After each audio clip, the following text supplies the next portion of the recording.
Lailatul Qadar itu adalah untuk menentukan kemuliaan seseorang pada malam itu akibat perbuatan yang dia lakukan pada saat itu.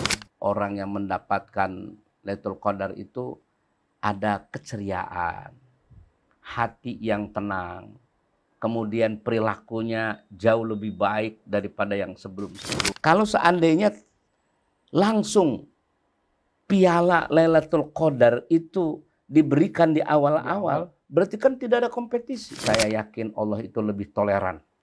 Allah lebih toleran. Ya, Allah lebih toleran. Kadang-kadang kita ini yang tidak toleran. Dikatakan sempit. Kenapa kok dikatakan sempit? Karena memang Lailatul Qadar itu adalah turun malaikat sedemikian banyak. Namanya juga manusia, ada aja tingkahnya. Tapi ada energi istimewa yang menggerakkan kebaikan buat sesama tanpa mengenal batasan. Itulah indahnya energi kebersamaan. Pertamina, energizing you. Kita harus bikin iklan Ramadan yang menyentuh. Halo Bu, aku kayaknya nggak bisa mudik tahun ini. Nanti uangnya aku transfer aja ya. Kita buka dulu yuk. Menangkan Ramadan dengan sentuhan penuh keikhlasan.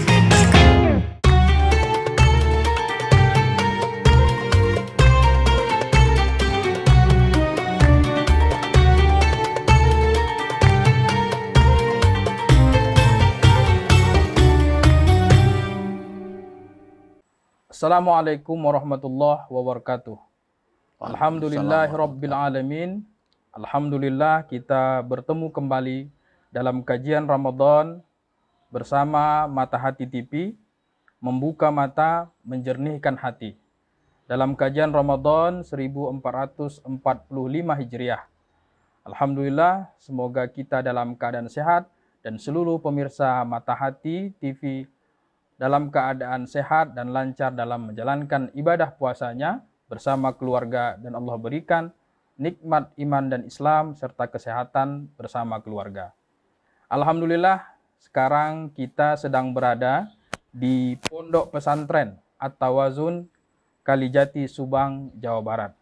Kita sedang bersama Al-Mukarram Kiai Haji Dr. Kiai Haji Muspik Amrullah LC MSI. Beliau adalah pimpinan Pondok Pesantren At-Tawazun, Kalijati, Subang. Apa kabar Pak Kiai? Alhamdulillah, khair insyaallah. Alhamdulillah.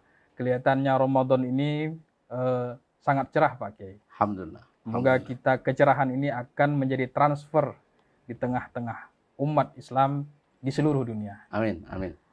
Para pemirsa yang dirahmati Allah Subhanahu wa taala, adapun tema kita pada hari ini adalah menggali makna dan keutamaan malam Lailatul Qadar. Malam yang dinanti-nantikan seluruh umat Islam yang menjalankan ibadah puasa Ramadan. Semoga setelah menjalankan Ramadan kita akan menjadi manusia-manusia yang takwa. Pak Kiai, ini kita sedang bicara tentang Lailatul Qadar. Malam yang sangat dinanti-nantikan oleh umat Islam, dan semua kita berdoa agar kiranya kita bertemu dengan malam Lailatul Qadar. Amin, amin. Malam yang penuh dengan keberkahan yang diberikan Allah kepada umat Islam. Yeah. Pak Kiai, ada beberapa yang ditanyakan di tengah umat, termasuk pertanyaan para pemirsa Mata Hati. Apa sebenarnya makna dari Lailatul Qadar itu menurut Al-Quran, Pak Kiai? Baik. Bismillahirrahmanirrahim. Assalamualaikum warahmatullahi wabarakatuh. Alhamdulillah, wassalatu wassalamu ala rasulillah wa ala alihi wa ashabihi wa man tabi'ahu ila yaumil qiyamah. Amma ba'd. Qala Allah Ta'ala fi kitabihil karim, a'udzu billahi minasyaitonir rajim. Bismillahirrahmanirrahim. Inna anzalnahu fi lailatul qadr wa ma adraka ma lailatul qadr. Lailatul qadri khairum min alfi syahr Tanazzalul malaikatu warruhu fiha biidzni rabbihim min kulli amr. Salamun hiya hatta matla'il fajr. Shadaqallahul azim. Para pemirsa TV Mata Hati yang mudah-mudahan diberikan rahmat dan juga diberikan kemuliaan oleh Allah Subhanahu wa taala. Terima kasih Bang Ridwan yang tadi sudah menyampaikan beberapa pertanyaan-pertanyaan yang disampaikan daripada pemirsa terkait dengan Lailatul Qadar. Saya ingin mencoba menjawab bahwa Lailatul Qadar, lail itu adalah malam. Malam itu berarti hitungannya sejak tenggelam matahari sampai terbit fajar. Itulah yang dikatakan malam. Tetapi malam-malam yang utama yang Allah di sana turun, dalam tanda kutip adalah rahmatnya Allah turun ke bumi ini adalah ketika dalam sepertiga terakhir malam. Ya Allah menurunkan rahmatnya, ada orang yang minta diampunkan dosanya, diampunkan oleh Allah. Dan ada yang berdoa kepada Allah, Allah akan kabulkan doa-doanya. Itu diantara dalam hadis dinyatakan seperti itu. Nah, kemudian Al-Qadar, ya, yang ditanyakan Qadar. Apa itu Qadar? Ternyata Qadar dalam bahasa Arab itu bermakna macam-macam. Ada di antaranya Qadar itu adalah ketentuan. Seperti takdir. Takdir itu adalah artinya ketentuan yang sudah diatur oleh Allah Subhanahu wa taala. Maka kita kan adalah itu takdir. Kemudian qadar itu juga bisa bermakna adalah mulia. Ya, mulia. Jadi bisa jadi malam dikatakan Lailatul Qadar berarti malam itu adalah malam mulia. Yang ketiga, malam Qadar itu adalah artinya sempit. Seperti ada bahwa Allah itu meluaskan rizki dan ada juga yang disempitkan. Yang sempit itu Allah katakan dalam Al-Quran wa yaqdir. Nah, jadi dengan demikian makna takdir atau makna Qadar itu artinya adalah sempit. Nah, bisa jadi dari makna harfiah yang tadi saya sebutkan itu juga bisa diartikan terkait dengan Lailatul Qadar. Kalau tadi dikatakan Qadar itu adalah malam ketentuan. Artinya malam yang ditentukan. Memang adalah Lailatul Qadar itu adalah untuk menentukan kemuliaan seseorang pada malam itu akibat perbuatan yang dia lakukan pada saat itu. Untuk masa tahun yang akan datang. Ada juga bisa jadi makna kemuliaan itu adalah memang malam itu adalah malam yang mulia. Kenapa dikatakan malam yang mulia? Karena memang Allah mengatakan bahwa Lailatul Qadar itu adalah khairum min alfi syahr. Khairum min alfi syahr. Jadi artinya satu kebaikan yang kita lakukan itu adalah berdimensi 1000 bulan yang akan datang. 1000 bulan. Jadi artinya biasanya kebaikan itu kita lakukan di luar Lailatul Qadar, pahalanya cuman hanya untuk malam itu. Tetapi kalau kita melaksanakan di Lailatul Qadar, pahalanya, kebaikannya itu sama saja seperti orang melakukan kebaikan dalam 1000 bulan. Makanya wajar kalau seandainya orang tersebut adalah dikatakan mendapatkan kemuliaan. Nah, satu lagi dikatakan sempit. Kenapa kok dikatakan sempit? Karena memang Lailatul Qadar itu adalah turun malaikat sedemikian banyak. Tanazzalul malaikah. Tanazzal ini untuk menunjukkan volume yang banyak. Tanazzal. Kalau bahasa buah-buahan itu jatuh itu apa? Langsung banyak. Ya, kalau bahasa Betawinya merutuk. Hmm. Wah, itu kalau bahasa Medan. Bahasa Medannya membeludak ya. Ya, membludak ya, Iya. katakan. Jadi membludak lah. Jadi malaikat itu turun membludak. Hmm. Datang ke bumi untuk menyapa dan memberikan kebaikan-kebaikan kepada orang-orang yang sedang melaksanakan ibadah untuk mencari di dalam bulan suci Ramadan.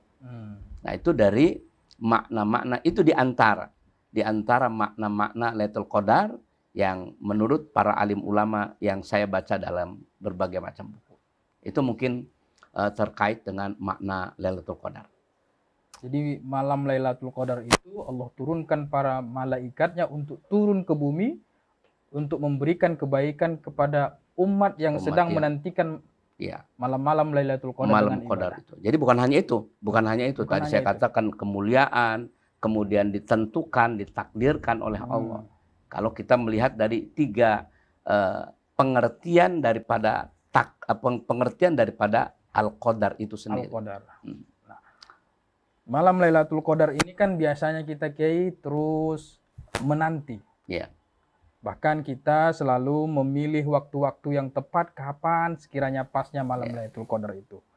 Sehingga orang berlomba-lomba untuk mencari cara agar bertemu dengan malam-malam Lailatul Qadar. Ya. Nah, walaupun kadang apakah bertemu atau tidak, nanti Allah yang akan memberitahu. Kita ingin bertanya Pak Kiai, Ya. bagaimana tips mendapatkan keutamaan malam Lailatul Qadar tersebut? Ya. Rasulullah SAW pernah menginformasikan kepada kita agar kita itu berjaga-jaga dengan datangnya bulan suci Ramadan. Ada riyadhah. Ada riyadhah. Riyadhah yang kita lakukan untuk kira-kira datangnya bulan suci Ramadan itu kapan. Nah, Nabi mengingatkan kepada kita taharrau.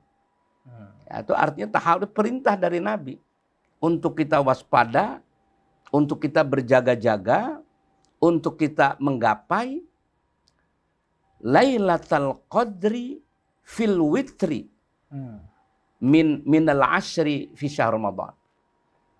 Jadi berjaga-jagalah kalian, waspadalah kalian, carilah kalian Lailatul Qadar itu pada witri, tanggal ganjil. Tanggal ganjil pada 10 akhir daripada bulan suci Ramadan. Nah, itu yang dikatakan oleh Nabi adalah pada tanggal-tanggal ganjil di akhir 10 akhir bulan suci Ramadan. Berarti dimulai dari tanggal 21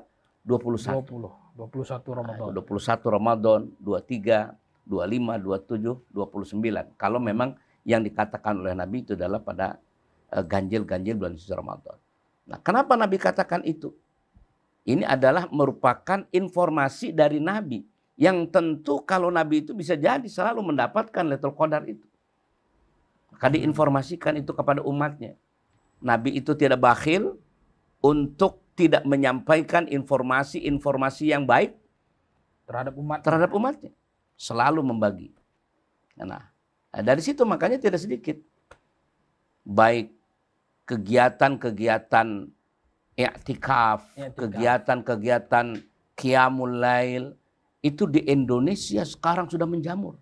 Ya. Luar biasa. Ini justru dipelopori oleh kota-kota besar. Betul. Masjid Istiqlal misalnya, Masjid Sunda Kelapa, banyak lagi masjid-masjid yang saya sebutkan itu bukan berarti yang tidak menyebutkan yang lain. Kampung-kampungnya sekarang sudah mulai seperti itu. Iya. Hidup malam-malam tanggal ganjil-ganjil di akhir bulan suci Ramadan ini. Tujuannya tadi adalah untuk menggapai Lailatul Qadar. Nah, kalau tadi pertanyaannya dengan apa? Kita untuk mendapatkan Lailatul Qadar. Di antaranya Nabi mencontohkan dengan i'tikaf. I'tikafnya kok itu di akhir-akhir Ramadan, gak di awal. Karena pada hari yang lalu kita sampaikan bahwa yang namanya Ramadan itu kan tadi adalah untuk pencerahan, untuk training. Kalau seandainya langsung piala Lailatul Qadar itu diberikan di awal-awal, berarti kan tidak ada kompetisi. Pertandingan tidak menarik. Pertandingan ya jelas, masa piala sudah dikasih kan begitu. Justru biasanya pahala itu piala itu di akhir dalam final. Jadi 10 terakhir final. Ya. Kalau di awal-awal itu babak penyisihan. Kompetisi awal. Kalau babak penyisihan biasa ramai pesertanya. Peserta. Di masjid juga seperti itu kan. Kita dapatkan di awal-awal luar biasa penuhnya. Tapi pas kita sudah di akhir-akhir sudah mulai berkurang. Tetapi tidak semua. Di masjid-masjid tertentu justru pada tanggal-tanggal, apalagi di Masjidil Haram. Di Masjid Nabawi. Kita bisa lihat, Masya Allah. Di sana tambah padat. Makanya travel umroh itu luar biasa. Pas giliran di akhir-akhir Ramadan itu dia menaikkan tarifnya. Ini karena memang di sana itu adalah seperti itu.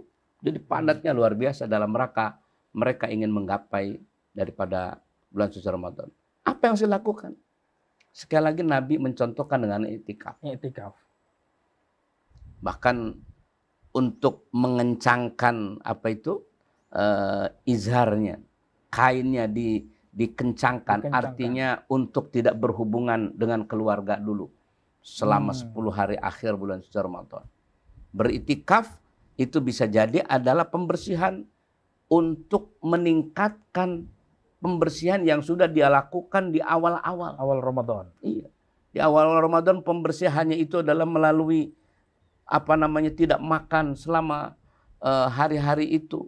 Kemudian sekarang pembersihan lebih ditingkatkan lagi, dia konsentrasi hubungannya selama di 10 akhir itu hanya untuk Allah. Kita bisa bayangkan orang yang i'tikaf di sana, tidur di masjid. Yang biasa tidur dia di rumah, ada yang menemani keluarganya, tetapi ini di masjid beramai-ramai, tidak bisa melaksanakan aktivitas kecuali adalah ibadah di sana. Nah, di samping i'tikaf, bukankah banyak orang-orang membaca Quran? Iya. Jadi tidak hanya i'tikaf, bisa membaca Al-Quran, bisa juga dengan berzikir. Bahkan dibuka kajian-kajian. Sangat banyak sekarang kajian-kajian di selama bulan suci Ramadan. Jadi tidak bisa kita menspesifikkan menghidupkan Lailatul Qadar itu hanya dengan i'tikaf. Tidak bisa hanya dengan i'tikaf. Tidak bisa, karena memang kebaikan itu banyak. Kebaikan banyak. Fastabiqul khairat itu adalah bentuk jama'. Berlomba-lomba dalam kebaikan, bukan hanya dalam i'tikaf. Memang itu diantaranya adalah i'tikaf, qiyamul lail, membaca Quran, berzikir, bertasbih. Itu diantaranya yang kita ingin kejar untuk menggapai Lailatul Qadar dengan cara-cara itu. Antara lain. Ya. Baik Pak Kiai. Kita di 10 terakhir Ramadan, terkhusus malam-malam ganjil, kalau kita lihat masjid-masjid di tengah-tengah kota, itu memang sering melakukan kajian. Dimulai dari jam 1 malam sampai kemudian masuk waktu subuh, itu ramai sekali aktivitas di masjid-masjid besar, di masjid-masjid Masjid Raya, Masjid Agung di tengah-tengah kota, itu melaksanakan i'tikaf. Apakah hal itu, i'tikaf itu harus di masjid, Kiai? Ya. Nabi mencontohkannya di masjid. Mencontohkannya di masjid, dan masjid itu adalah masjid jami'. Ya, artinya masjid yang dipakai untuk berjamaah dan khususnya adalah sholat Jumat. Yaitu diantaranya yang diajarkan oleh Nabi. Ya mohon maaf keterbatasan ilmu saya, apakah boleh kita i'tikaf di tempat-tempat yang lain? Ya mungkin kecuali mempunyai ada darurat, misalnya bisa jadi misalnya ada wanita-wanita yang kalau dia keluar beramai-ramai, lantas di sana adanya ikhtilat, campur baurnya laki-laki perempuan, dia untuk menjaga kesuciannya, iffahnya, harga dirinya, maka dia bisa jadi ingin beriktikaf tetapi dia itikaf tidak di masjid, tetapi di tempat-tempat tertentu, misalnya di musola yang kecil, tempat dalam rangka sama juga ingin menggapai. Ingin menggapai Lailatul Qadar. Saya yakin Allah itu lebih toleran. Allah lebih Ya, toleran. Allah lebih toleran. Kadang-kadang kita ini yang tidak toleran. Karena tadi ada alasan-alasan tertentu. Iya, gitu. Alasan-alasan tertentu. Itu kadang-kadang manusia itu yang seperti itu. Allah itu insya Allah lebih toleran daripada manusia yang membuat aturan gitu ya. Ya. Nah itu saya rasa seperti itu. Jadi untuk dasar utamanya ya tetap kita dalam masjid jami. Dalam masjid. Jami. Tetapi Karena kalau, ada pertanyaan Kiai, mohon izin. Ya. Ini terkhusus bagi saudara-saudara kita yang pekerjaannya Ya, ada ya, security Kiai, ya. kemudian keinginan hati ingin beriktikaf Ya. tapi dapat tugas menjaga keamanan dan lain-lain. Itu bagaimana kira-kira ininya Kiai? Mereka security itu adalah tugas jaga malam itu wajib. Kewajiban dia. Sesuai dengan akad dia dengan pimpinannya. Bahwa dia ketika masuk ke sana adalah Anda sebagai petugas penjaga malam misalnya. Petugas penjaga malam. Kiai. Dan dia akan dikasih honor seperti itu. Nah, itu perjanjian. Perjanjian itu adalah merupakan persyaratan yang mengikat. Maka jangan sampai perjanjian yang sudah mengikat seperti itu digugurkan karena untuk kepentingan pribadi yang sifatnya baik itu adalah sifatnya agama ataupun sifatnya umum. Ya, jadi itu harus tetap wajib dan dia konsekuen menjalankan kewajiban janji itu. Bukankah orang yang konsekuen menjalankan perjanjian yang sudah dia sepakati itu juga adalah merupakan ibadah. Dan mungkin juga mereka akan mendapatkan keutamaan Lailatul Qadar itu Kiai. Ya saya katakan, kalau tadi khairat, kebaikan. Makanya saya katakan kebaikan itu tidak hanya sekedar iktikaf. Banyak lagi. Kebaikan itu bukan hanya sekedar qiyamul lail. Ada ibadah-ibadah ghairu mahdhah. Ibadah ghairu mahdhah. Yang ibadah ghairu mahdhah. Artinya ibadah yang tidak ritualistik seperti kita i'tikaf, sholat di masjid, baca Quran. Tapi ada yang ghairu mahdhah yang seperti satpam tadi. Bisa dibayangkan kalau satpam tidak mengerjakan itu, dia tidak dapat honor, tidak dapat gaji, keluarganya tidak bisa dinafkahi, berarti dia berdosa. Dalam satu sisi dia ingin menghidupkan bulan suci Ramadan dengan i'tikaf, tapi dalam satu sisi dia mempunyai kewajiban. Maka ketika dia melaksanakan kewajiban sesuai dengan persyaratan tadi saya katakan, bukankah orang yang menepati janji itu juga adalah ibadah? Alhamdulillah. Maka ketika dia mengangkat, mempertahankan itu, berarti insya Allah itu bagian orang yang menghidupkan di bulan suci Ramadan. Menghidupkan daripada Lailatul Qadar. Bisa jadi ketika dia duduk di posnya, apakah dia diam saja? Bisa jadi baca-baca Quran. Bisa jadi sewaktu-waktu sholat tahajud. Sholat hajat. Apa memang terbatas betul lantas kalau menjaga itu tidak boleh sholat hajat, tidak boleh baca Quran? Kan bisa dilihat. Apalagi CCTV-nya sudah zaman modern sekarang bisa terlihat. Nah, jadi kalau menurut saya, apa yang dilakukan oleh penjaga malam, security, itu jika dia nawaitunya adalah memang menjalankan tugas sesuai dengan janji yang ada, itu merupakan bagian ibadah dan insya Allah orang tersebut adalah termasuk yang menghidupkan malam Lailatul Qadar. Dan mungkin saja dia punya kesempatan untuk bertemu Lailatul Qadar. Bisa jadi. Saya pernah mendengar ceramahnya Gus Baha. Ya, Gus Baha itu pernah mengatakan, apakah kita menghidupkan Lailatul Qadar itu hanya dengan tahajud? Tidak, semua kebaikan. Nah ini berarti kalau semua kebaikan itu kan berarti saya katakan kebaikan itu tidak ada batasnya. Selama itu menguntungkan untuk dirinya secara pribadi, apalagi untuk manusia. Ketika kita di sana ada satpam, ada security yang menjaga keamanan rumah kita, perusahaan kita, kita menjadi aman dengan wasilah adanya penjagaan dia. Bukankah itu belum merupakan ibadah yang luar biasa? Subhanallah. Kalau saya menurut seperti itu. Wallahu a'lam bishawab. Jadi kegelisahan teman-teman kita yang security, yang punya kesibukan malam, bahwa dia tidak akan bertemu Lailatul Qadar karena dia tidak i'tikaf di masjid, itu kita harus berhusnuzon bahwa beliau juga mungkin dapat dengan kebaikan-kebaikan yang lain. Jadi begini, kalau saya melihat dulu pada masa peperangan ya, waktu zaman dulu kan sholat dalam peperangan itu diatur sedemikian rupa. Ternyata sholat di dalam peperangan itu namanya sholat apa itu? Sholat khauf ya. Sholat karena kekhawatiran ada perang itu. Kan tata cara sholat perang itu berbeda dengan sholat yang tidak peperangan. Sholat dalam suasana aman, biasa kita enak. Biasa. Tetapi sholat dalam peperangan diatur sedemikian rupa. Kalau musuhnya ada di belakang, harus seperti itu. Berbaliknya, kalau umpama ada sholat nah, kalau secara logika, sholat ini yang gaya peperangan itu sudah mengurangi gerakan sholat yang normal. Ini bisa jadi mengurangi pahala logika kita. Tapi kenapa kok ada syariat itu? Artinya ketika untuk menjaga keamanan, kenyamanan bersama, apalagi untuk kepentingan negara, untuk kepentingan orang banyak, itu tetap diutamakan meskipun dengan tidak meninggalkan kewajiban utama. Artinya sholat tetap dilakukan, tetapi menjaga keamanan juga adalah diharuskan. Saya melihat seperti itu.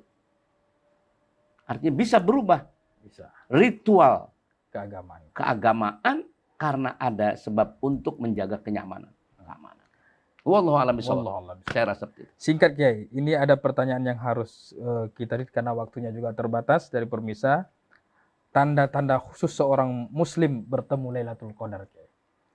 Iya, ini memang ada hadis Nabi, saya teksnya itu lupa, bahwa di antara ciri-ciri orang yang mendapatkan Lailatul Qadar itu ada keceriaan, hati yang tenang, kemudian perilakunya jauh lebih baik daripada yang sebelum-sebelumnya. Nah, itu mungkin tanda-tanda fisik itu ya salah satu merupakan ciri, tetapi apakah terbatas di situ juga? Itu berbeda. Bisa jadi ketika habis Lailatul Qadar dia ingat tagihan utang pula, ini juga agar bisa jadi dia masih wajahnya cemberut, tetapi dia sudah melaksanakan. Itulah Allah yang tahu. Seperti ada hadis-hadis ataupun makalah-makalah ataupun kata-kata ulama tentang ciri-ciri Lailatul Qadar itu, misalnya tidak hujan, tidak angin pun tidak ada. Itu bentuk-bentuk fisik itu menurut ulama-ulama itu dalil-dalil yang seperti itu adalah tidak kekuatannya adalah tidak lemah lah. Jadi dalil-dalil itu. Terima kasih. Artinya kita tidak bisa untuk menjadikan ciri-ciri fisik itu dijadikan satu alasan untuk dikatakan itu dia mendapat Qadar ataupun datang Qadar. Terima kasih Kiai, alhamdulillah penjelasannya cukup bermanfaat bagi kita. Alhamdulillah, pemirsa yang dirahmati Allah, semua kita berkesempatan untuk bertemu dengan Lailatul Qadar. Caranya bisa macam-macam, bisa dengan beriktikaf dan bisa dengan melaksanakan tugas-tugas yang telah diamanahkan kepada kita. Cara mendapatkan Lailatul Qadar itu banyak. Marilah kita mengisi hari-hari kita, malam-malam Ramadan kita dengan sebaik mungkin. Demikian kajian kita pada hari ini. Terima kasih Kiai. Kami sudahi. Wassalamualaikum warahmatullahi wabarakatuh. Terima kasih Kiai.